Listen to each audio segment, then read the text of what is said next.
Hello students, welcome to Economics Wala. Recently, Government of India has announced that it is going to launch UPI services in Sri Lanka and Mauritius. In this context, let's discuss about UPI services. Earlier, in before Sri Lanka and Mauritius, there were countries who were accepting UPI payments and RuPay card services also.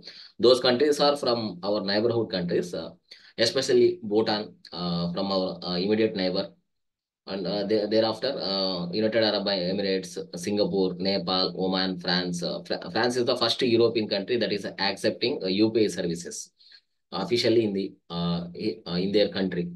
And along with Sri Lanka and Mauritius, with these two countries, it has launched UPI services and also RuPay card services. These RuPay card services are alternative to Mastro and Visa cards. These are American companies. In this place, India is launching RuPay card services, similarly for debit cards and credit cards also. So let's have a discussion on what is this UPI and what is this RuPay cards. Why India is expanding its digital footprint of UPI services or payment systems across its neighborhood nations. Before that, let's have a discussion on UPI. UPI.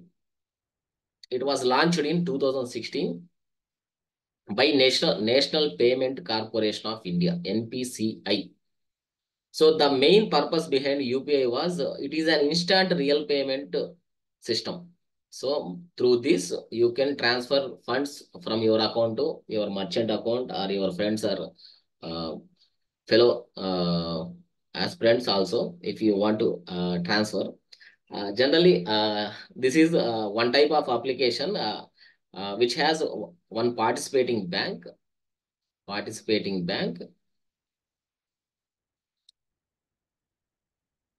which merges all the basic banking features,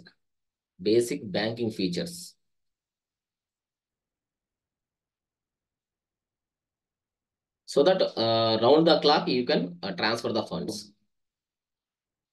So it has incorporated IMPS services, immediate mobile payment services system. So through this 24 by 7 and 365 days, you can transfer the money from your account to your recipients, whoever want to receive from you. And what is the achievement of UPI till now in India? If you get from the details on government, UPI transactions have already skyrocketed as per government of India. These are not my words. And it has crossed already 10 billion. It has transactions. So I am saying about transactions, not value. And also 40% of Indian payments as of now, 40% of Indian payments as of now is in completely digital form. So it is one of the highly remarkable success after launching UPI or after demonetization. Demonetization. So and RuPay card also. When we come to RuPay card is rupees payment. So by combining these two words, Indian government has announced that it is RuPay card. It will accept in all ATMs and online transactions, just like your regular cards, debit or credit cards, whatever you have.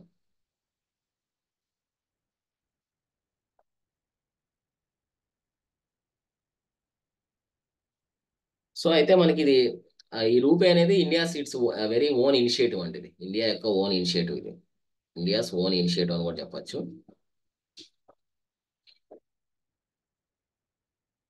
అలాగే మనకి NPCI చూసుకుంటే, NPCI అనేది ఏంటంటే మనకి national payments corporation of India అనేది ఒక umbrella organisation అండి. It will operate for retail payments. So retail payments కి ఒక అంబ్రెల్లా ఆర్గనైజేషన్. అంటే మనకి సెటిల్మెంట్ సిస్టమ్, అంటే అమౌంట్ సెటిల్ చేసే సిస్టమ్ కి ఒక ఆర్గనైజేషన్ ఒకటి క్రియేట్ చేశారు. ఆ ఆర్గనైజేషన్ ఎన్పిసిఐ అండి. అయితే ఇది RBI, Reserve Bank of India and Indian Banks Association అనేది ఏంటంటే ఇది ఒక బ్యాంక్స్, రెగ్యులర్ గా పబ్లిక్ సెక్టర్ బ్యాంక్స్ కావచ్చు, ప్రైవేట్ సెక్టర్ బ్యాంక్స్ కావచ్చు, ఇవన్నీ కూడా they have coming together to form a banks association. Along with RBI they have created NPCI. NPCI అనేదాన్ని ఒకదాన్ని క్రియేట్ చేశారు. అయితే ఇది మనకి under the provisions of payments and settlements act అండి. సో మనకి 2007 పేమెంట్స్ అండ్ సెటిల్మెంట్స్ యాక్ట్ అనే ఒక యాక్ట్ ఉంది. సో దీని ప్రకారం ఏంటంటే మీరు ఏదైనా పేమెంట్ చేయాలంటే that has to be provision under payment and settlement act 2007 అండి. 2007 ప్రకారం, దాని ప్రొవిజన్ ప్రకారం దీన్ని ఒక రోబస్ట్ పేమెంట్ సెటిల్మెంట్ ఇన్ఫ్రాస్ట్రక్చర్ కింద క్రియేట్ చేశారు. Payment settlement infrastructure. అయితే ఇక్కడ మనకి one of the main important point about this NPCI it is not for profit company.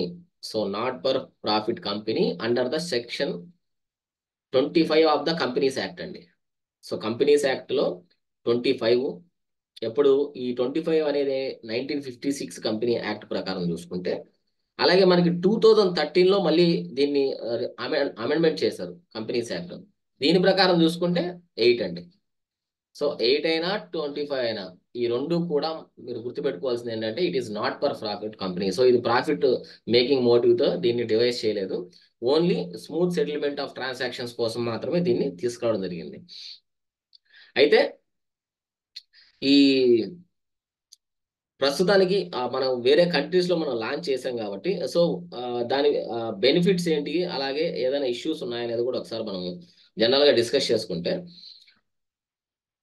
Positive impact వచ్చి మనకి ఈజీ టు యూసేజ్ అండి. సో ఫస్ట్ ఏంటంటే మనకి ఈజీ యూసేజ్, ఎందుకంటే మనకి సింప్లిఫైడ్ గా ఉంటది పేమెంట్ అనేది, simplified transactions. So there is no issue అట్లా. సో దీనివల్ల మనకి ఇష్యూస్ ఎటువంటివి ఉండవు. అలాగే మనకి ఇండియాలో ఏ విధంగా అయితే ఫైనాన్షియల్ ఇంక్లూజన్ కోసం వేరియస్ గవర్నమెంట్ ప్రమోషన్స్ ఉన్నాయో, ఇక్కడ కూడా మనకి ఆ కంట్రీస్ లో ఫైనాన్షియల్ ఇంక్లూషన్ కోసం ఈ పేమెంట్ సిస్టమ్ అనేది యూజ్ అవుతుంది. ఎందుకంటే అందరూ కూడా they have access to digital payments కదా, సింపుల్ గా యాక్సెస్ టు డిజిటల్ పేమెంట్స్ కి అందరూ యాక్సెప్టెన్స్ ఉంటుంది అప్పుడు. అలాగే క్యాష్ డిపెండెన్సీకి డిక్రీజ్డ్ క్యాష్ డిపెండెన్సీ. సో ఈ క్యాష్ డిపెండెన్సీ డిక్రీజ్ అవ్వడం వల్ల ఏంటంటే మనకి బ్లాక్ మనీ కావచ్చు, లేదంటే ఇల్లిసిట్ ట్రేడింగ్ కావచ్చు, ఇటువంటివన్నీ కూడా లేకుండా కంట్రోల్ చేసుకోవచ్చు డిజిటల్ ట్రాన్సాక్షన్స్ వల్ల.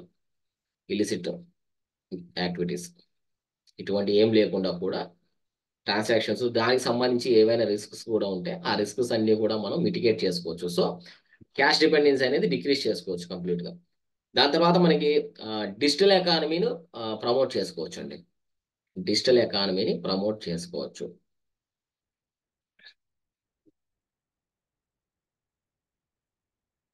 సో ఇవి మనకి జనరల్ గా what are the positive impacts of UPI చూస్తే, these are the positive impacts అని చెప్పొచ్చు అండి. అలాగే మనకి దీంట్లోనే మనకి మన వేరియస్ కంట్రీస్ తో ఇటువంటి ట్రాన్సాక్షన్స్ జరుగుతుంటాయి కాబట్టి జనరల్ గా కల్చరల్ ఎక్స్చేంజెస్ అంటే పీపుల్ టు పీపుల్ కాంటాక్ట్ కూడా స్ట్రెంగ్త్ అయ్యేదానికి ఛాన్సెస్ ఉంది. సో ఈ పీపుల్ టు పీపుల్ కాంటాక్ట్ అనేది మనకి జనరల్ గా ఫారెన్ పాలసీకి కూడా యూజ్ అవుతుంది. ఫారెన్ పాలసీ అలాగే మనకి గ్లోబల్ సౌత్ లో డెవలప్మెంటల్ యాక్టివిటీస్ అంటే ఫైనాన్షియల్ యాక్టివిటీస్ ఏవైతే ఉంటే ఇవన్నీ కూడా గ్లోబల్ సౌత్ కు ఒక వాయిస్ మాదిరిగా యూజ్ అవుతుంది. దాని తర్వాత మనకి జనరల్ గా టూరిజం సెక్టార్స్ ఎక్కువ పొటెన్షియల్ ఉన్న ఏరియాస్ లో మనం ఇంప్లిమెంట్ చేస్తున్నాం కాబట్టి it will also promote tourism. So అక్కడికి వెళ్ళి వాళ్ళ లోకల్ కరెన్సీలో మనం ఇష్యూస్ ఫేస్ చేసేదాని బదులు మనకి సేమ్ ఇండియన్ రూపీస్ కూడా అక్కడ యాక్సెప్ట్ చేస్తారు కాబట్టి టూరిజం అనేది కూడా జనరల్ గా ప్రమోట్ చేసేదానికి యూజ్ అవుతుంది ఇది. సో ఇది జనరల్ గా some of the positive impacts అండి. అలాగే మనకి దీంట్లో ఏదైనా ఇష్యూస్ ఉన్నాయా, ఇంప్లికేషన్స్ ఉన్నాయా అని చూసుకుంటే negative impacts. So each and everything మనం యూపీఐ ద్వారా పే చేయడం వల్ల ఏంటంటే పెట్టి క్యాష్ అంటే జనరల్ గా పెట్టి క్యాష్ ఏదైతే ఉంటుందో స్మాల్ అమౌంట్స్, ఈ స్మాల్ అమౌంట్స్ అనేటివి ప్రతిదానికి కూడా మనకు అవసరం ఉంటుంది కాబట్టి ఈచ్ అండ్ ఎవరి దగ్గర కూడా మనం యూపీఐ ట్రాన్సాక్షన్స్ యూజ్ చేయలేకపోవచ్చు. దాని తర్వాత లిమిటెడ్ ట్రాన్సాక్షన్ ఫ్లెక్సిబిలిటీ అండి. సో మీరు జనరల్గా ఏదైనా బ్యాంక్స్ చూస్తే సో మీకు యూపీఐ ట్రాన్సాక్షన్స్ 1 lakh మాత్రమే మీరు పర్మిట్ ఉంటుంది, లేదంటే 50,000 వరకే పర్మిట్ ఉంటుందని ఇలా జనరల్గా బ్యాంక్స్ కానీ లేదంటే ఫైనాన్షియల్ కంపెనీస్ కానీ ఇలా రెస్ట్రిక్ట్ చేస్తుంటాయి. ఈ రెస్ట్రిక్షన్స్ వల్ల కూడా ఏంటంటే సమ్ టైమ్స్ వేరియస్ అప్లికేషన్స్ కావచ్చు లేదంటే బ్యాంక్స్ కావచ్చు ఈ ట్రాన్సాక్షన్ ఫ్లెక్సిబిలిటీ అనేది కూడా ఇష్యూ అవుతుంది ఒకసారి. దాని తర్వాత మనకి ఇన్ఫ్రాస్ట్రక్చర్ ఛాలెంజెస్ అండి. సో అన్ని కంట్రీస్ లో డిజిటల్ ఇన్ఫ్రాస్ట్రక్చర్ ఉంటుందని గ్యారంటీ లేదు. సో ఇది కూడా మనకి ఒక కన్సిడరేషన్ తీసుకోవచ్చు. అంటే మనకి యూపీఐ పేమెంట్స్ సర్చ్ చేయనప్పుడు వాటిని అకామిడేట్ చేసే మాదిరిగా డిజిటల్ ఇన్ఫ్రాస్ట్రక్చర్స్ అనేవి అప్గ్రేడెడ్ గా ఉన్నాయా లేవా అనేది కూడా చాలా వరకు ఇష్యూస్ ఉంటాయి. అలాగే and most important cyber frauds అండి. సో మనకి rising cyber security threats across the globe ఉన్నాయి కాబట్టి జనరల్ గా దీనివల్ల మనకి ఏవైనా డిజిటల్ పేమెంట్స్ ఫ్రాడ్స్ జరిగే ఛాన్సెస్ కూడా ఉంటుంది కాబట్టి వీటికి కావాల్సిన రోబస్టిక్ సెక్యూరిటీ మెజర్స్ కూడా మనకి వీ నీడ్. సో ఇది జనరల్ గా discussion on UPI services launch in Sri Lanka and Mauritius అండి. This is everything about UPI, NPCI, అలాగే positive impacts and possible implications on UPI systems. And thank you for watching class. Have a nice day.